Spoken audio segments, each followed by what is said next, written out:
বলো জোরে হবে না?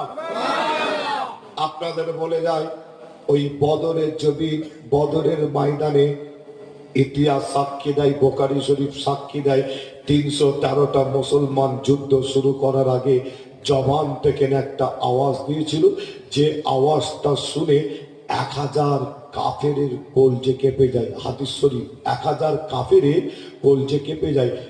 এই আওয়াজটা অন্য কিছু আওয়াজ ছিল যে না, আওয়াজটা বদরের জমিনে সাহাবা হুজুরা দিয়েছিলেন নারে তাকবীর আল্লাহু আকবার। এই আওয়াজ শুনে 1000 কাফেরের কলজে পর্যন্ত কেঁপে যায় যে আমাদের এই তাকবীরের আওয়াজ ইনশাআল্লাহ কাফেরদের কলজে পর্যন্ত কেঁপে যাবে। জোরে বলুন সুবহানাল্লাহ। আপনাদের ছোট ভাই ছেলে হিসাবে আপনাদের জানায় এই 2024 সামনে 2025 আল্লাহর মাদাত, আল্লাহর সাহায্য ছাড়া আমরা কেউ বাঁচতে পারবো না। যতই আন্দোলন করেন, প্রতিবাদ করেন, কলকাতায় যান, মানা করব না, অবশ্যই করেন।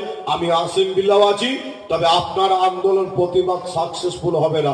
সাকসেসফুল করতে গেলে আল্লাহর ঘর মসজিদে সর্বপ্রথমে যেতে হয়। খোদাকে সেজদা দেন, পীরের ঘরের বাচ্চা বলে যাচ্ছে আল্লাহু আকবার।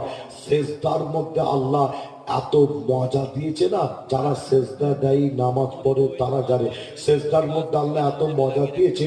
সেজদা দেওয়ার ওসিলায় আল্লাহ আপনাকে দুনিয়া শুধু নয়, দুনিয়া আখিরাতে আল্লাহ কোনো জায়গায় কমতি রাখবে না। জোরে বলুন, আর একটু জোরে হবে না?